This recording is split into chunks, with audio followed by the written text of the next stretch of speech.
اهلا بيكم في قناة مأمونة، يا ريت تشرفوني وتشتركوا في القناة عشان القناة تكبر، وما تنسوش اللايك والشير وتفعيل الجرس علشان يوصلكوا كل محتوى جديد اعمله. النهاردة هتكلم عن مشاريع مصرية نعملها.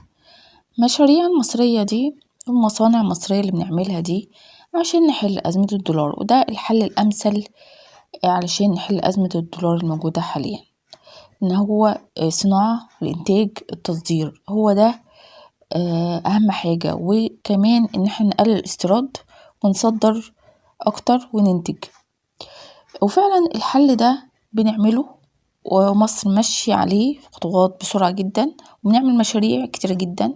كل يوم بنسمع عن مشروع جديد بنعمله او هيتنفذ او هيتعمل. هتكلم معاكم عن مشروعين.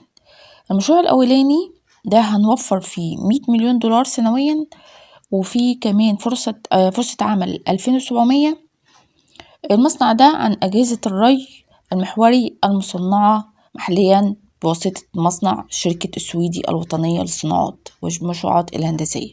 المصنع ده هيوفر زي ما قلت 100 مليون دولار في السنة من فاتورة الاستيراد. بدل ما نستورد المبلغ ده، احنا هنعمل المشروع ده وكمان هنصدر والإنتاج المحلي لينا، بالإضافة إلى توفير 700 فرصة عمل مباشرة و2000 فرصة عمل غير مباشرة. المصنع ده بيختص بتصنيع أجهزة وأنظمة الري المحوري الذكية ومستلزمات التركيب والتشغيل والصيانة بمختلف أعمال البنية التحتية المتعلقة بها، حيث يستهدف تخفيض المكون الدولاري للمشروعات القومية وتوفير قطع غيار للمشروعات القائمة والمستقبلية بسعر متنافس، مع ضمان سرعة الصيانة في التوقيتات الملائمة. كما تتضمن أهداف المشروع بتدريب الكوادر المصرية مع التعاون مع خبرات عالمية لتوطين صناعة الري وأنظمة التحكم. وكمان الصناعة دي هتوفر 50% من الطاقة ومن المية المستخدمة، فده مشروع كويس جدا. ان احنا هنصدر وهننتج محلي، وبدل ما نستورد كنا بنستورد الحاجات دي، الأجهزة الري دي هنعملها احنا هنا محليا. كمان المشروع التاني عن مشروع أبو هشيمة، إنه أبو هشيمة دخل في صناعة أغذية.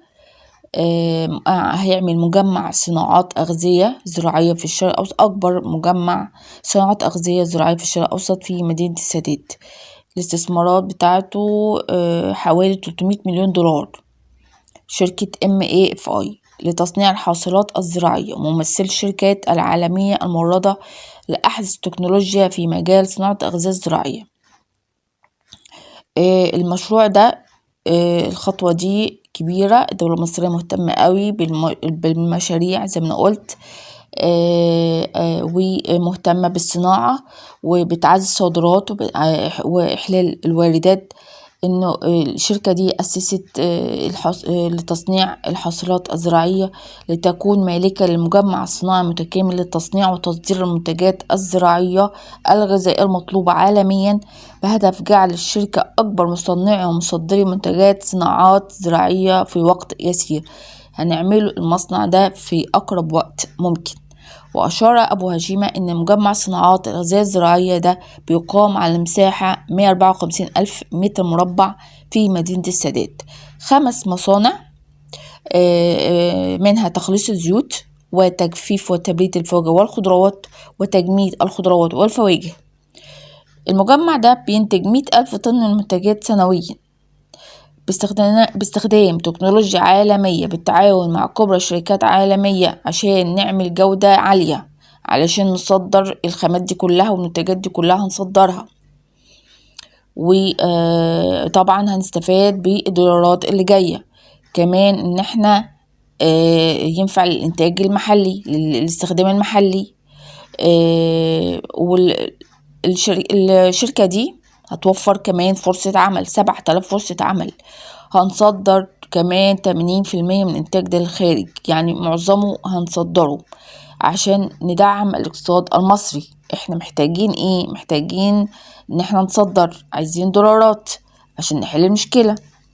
في مشاريع تانية بتتعمل.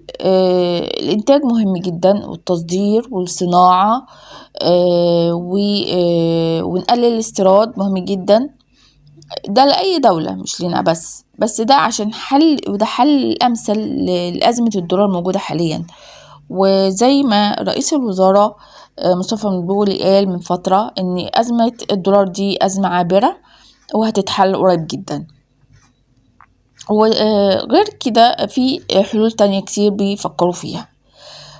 وبكده الحلقة خلصت. يا ريت تشتركوا في القناة وتعملوا لايكات كتير، يا ريت لايكات لايكات لايكات كتير، وشير وتفعيل جرس، وتتفرجوا على الفيديوهات القديمة، وتشوفوا وتستنوني كمان في فيديوهات جديدة هعملها ان شاء الله. والسلام عليكم ورحمة الله وبركاته.